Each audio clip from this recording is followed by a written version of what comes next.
a Kohler 1.28 gallon one-piece toilet. Let's replace the flush valve and the flow valve. First step is you have to obviously shut the water off and get it out of the tank. So just a turn here on the valve, shouldn't be open too far, you don't want it to get stuck. Remove the top. Doing this with one hand because it's the first time I decided to do a video. Flush the toilet and hold that handle down until the majority of the water flows out. I use a shop vac to get the remaining water out so it doesn't pour all over the floor. There's a number on the back of this tank. You see it there, it's 3310. This is how I ordered the parts for it. Original Kohler parts, just easier, direct fit. All right, the water's out of the tank. We're going to disconnect the flush rod and then start to disassemble the valves. I'm going to go get the parts to make sure that they match before I take everything apart. And that's going to take me about 3 hours because they came in a few days ago and I forgot where I put them. All right, found the parts. Original, as I said, Kohler parts ordered from Amazon using that tank number. You can find a direct fit. Canister flush valve. Looks like a pretty good match. Along with the gasket or rubber seal and some directions, which I never read. And we have the fill valve. Here we go. GP 1138 930. Supposedly the right one. I'm going to start with the fluid valve here to give myself more room in the tank. I always replace the braided hose. Probably not necessary, but you can see hand twist here to release the fill line. A little bit of water might spill out. If you care, put a bowl under it.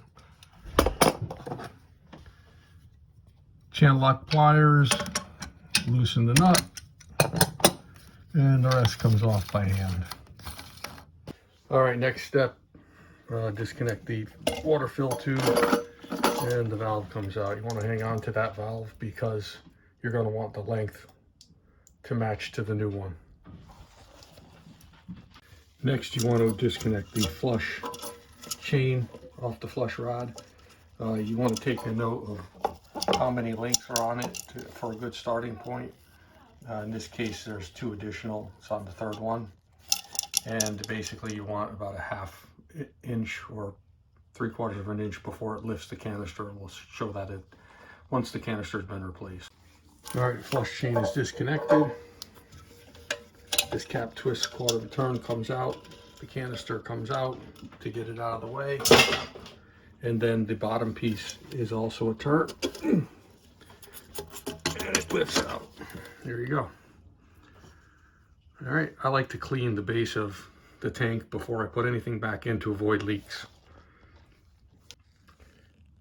Okay, you want to make sure that you seat that rubber seal as tight as you can against the base of the plastic seat so that when you twist it in place, it doesn't fight you.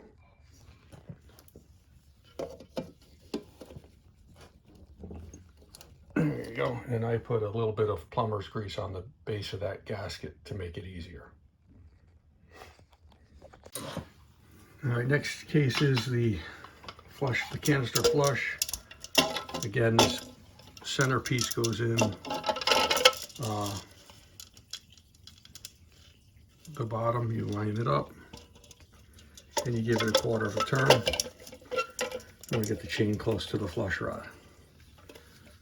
Okay, so that's in place. And we'll hook up the chain with, like I said, 2 extra links on the 3rd link and about 1/4 to 3/4 of an inch of play before the canister flusher lifts. Here's a visual of the chain, 3/4 of an inch, and then you see the canister comes up. So we'll test that after there's water in the tank. All right, like I said, hang on to the old fluid valve. You want to make sure that they're the same length so the level of the water is correct and it stops so it doesn't overflow the canister valve. Also, you want to note the color of the inlet or the outlet valve. It's white, and they give you a selection here in the package. So you pick the white one, I guess, to keep the water coming in at the right speed. It's supposed to be silent. Our next step is we'll get that positioned in place to lock it down and start testing. Okay, you can see I installed the restrictor, the white one, to match. It only goes in one way. Next, we'll put it into the tank. I cleaned the base so no rust or debris gets under there causing a leak. I'm going to put the float adjusting rod in the corner here. Make sure it doesn't hit. This thing needs to flow freely in order to adjust the water level. Grab the nylon nut that comes with the kit, and we'll put that on the bottom. Okay, you can see the nut is in place and tightened. Just about a quarter of a turn, get it snug so it doesn't leak. Make sure that your adjustment and the flow valve float is not obstructed by the flush handle. And then we'll go ahead and install the tube here and here.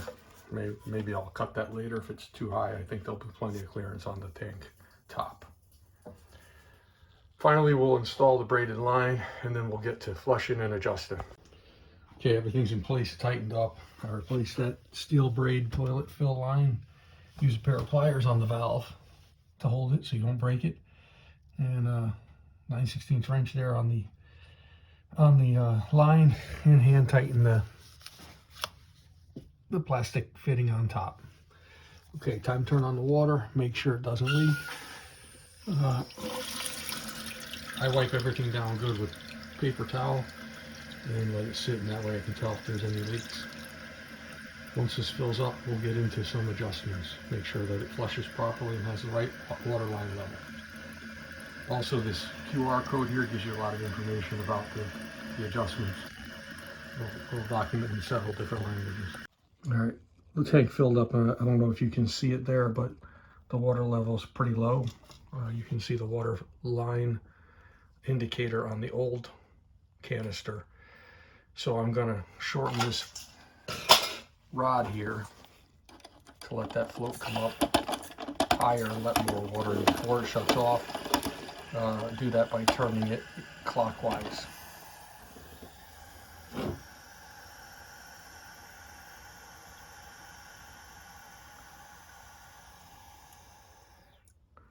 And then you want to flush it a couple times just to make sure that it keeps that level.